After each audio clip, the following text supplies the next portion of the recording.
কারণ ইসলাম সবসময় স্থানীয় সংস্কৃতিকে ধারণ করে, কন্ট্রাডিক্ট করে না। যে কোনো মানুষের মঙ্গল ও মঙ্গলের মালিক কিন্তু কোনো কিছু নয়। আজানের ধ্বনিতে আমাদের এখনো ঘুম ভাঙে, এটাই আমাদের উচিত। আমরা সকলেই জানি যে বাংলার এই সাল প্রবর্তন করেন সম্রাট আকবর, এবং তিনি এটা করেছিলেন তার খাজনা আদায়ের সুবিধার জন্য। আজকে আমরা বাংলাদেশে প্রতি বছরই মহাসমারোহে এই নববর্ষের আপনার পয়লা বৈশাখ উদযাপন করি। রাসূল নবী সাল্লাল্লাহু আলাইহি ওয়াসাল্লাম যখন মক্কা আগমন করেন তখন ইসলাম সুদূর ইরান তুরান পার হয়ে মরক্কো, আফ্রিকা পর্যন্ত যায়। ইসলামের মৌলিক যে দিকটা হলো যে ইসলাম সকল সংস্কৃতিকে ধারণ করে, যেটা তার তাওহীদ এবং রিসালাতের সাথে কন্ট্রাডিক্ট করে না।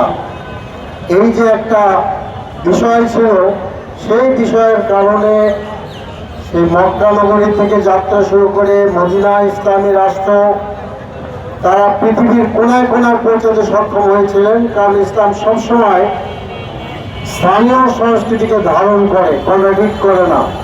This is a very big beauty of the Islam. এজন্য অনেক ভাষার, অনেক মতের, অনেক রঙের মানুষ ইসলামের ছায়াতলে আশ্রয় লাভ করেছিল।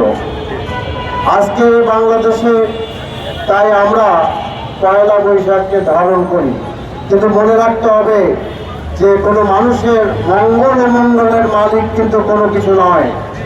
মঙ্গল এবং অমঙ্গলের মালিক একমাত্র রব্বুল আলামিন। সেটা দেশের আমাদের মুসলমানরা বিশ্বাস করে।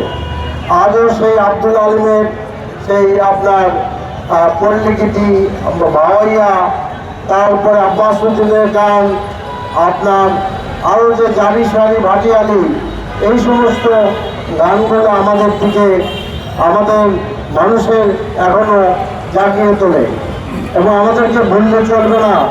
এই দেশ থেকে আন্দোলন হয়েছিল আজি শরীয়তুল্লাহ আন্দোলন, তিতুমিরের আন্দোলন, শাহজালাল, শাহ মখদুম, শাহপাড়ার আন্দোলন, সেই মাদারীপুরের শিবচরে বাহাদুরপুর থেকে আপনার হাজি শরীয়তুল্লাহ, সেই কবে ব্রিটিশ যুগে তিনি ডাক দিয়েছিলেন ফরাজি আন্দোলনে। এই আন্দোলন এত শক্তিশালী ছিল যে ব্রিটিশের তত্ত্ব তাহসকে নাড়িয়ে দিয়েছিল হাজি শরীয়তুল্লাহ। এরা আমাদের ঐতিহ্য খান জাহান আলী। আমরা ইনশাআল্লাহ তাই আগামী দিনগুলোতে বাংলাদেশের সকল মানুষকে সাথে নিয়ে বাংলাদেশের সকল ধরনের সংস্কৃতিকে আমরা ধারণ করব, পালন করব, লালন করব।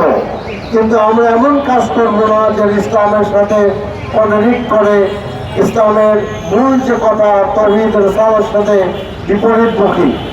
আমরা মনে করি যে এখনও আমাদের এই ঢাকা শহরকে মসজিদের শহরই বলা হয়, অন্য নামে ডাকা হয় না। এখনো পর্যন্ত গ্রামের চাষি সে আজান দিয়ে ক্ষেতের পাশে নামাজ পড়ে, কাজে সেটাও আমাদের ঐতিহ্য, ভুললে চলবে না। চাষির গায়ে ভালো জামা থাকে না, হাতে একটা কাস্তি থাকে, মাথায় টুপি থাকে না, কিন্তু গামছা বিছিয়ে ক্ষেতের আলে নামাজ পড়তে সে ভুলে না। আজানের ধ্বনিতে আমাদের এখনো ঘুম ভাঙে, এটাই আমাদের উচিত। কেউ যদি এদেশের কোনো সম্প্রদায় বিশ্বাস করে অন্য কোথাও তাদের মঙ্গল ভাগ্য জড়িত, তাতে আমাদের কোনো আপত্তি নাই। সেই বিশ্বাসে আমরা বাধা সৃষ্টি করতে চাই না। কিন্তু আমাদের যে বিশ্বাস সকল ভাগ্য মালিক একমাত্র আল্লাহ তাআলা, সেই বিশ্বাসে আমরা অটুট থাকতে চাই। তাতে করে অন্যের বিশ্বাসের সাথে কোনো বাধাগ্রস্ত হয় না। আমরা আশা করি যে বাংলাদেশের মানুষের যে বিশ্বাস, সেই বিশ্বাস আমরা লালন করব এবং এটা আমরা সামনের দিকে নিয়ে যাব।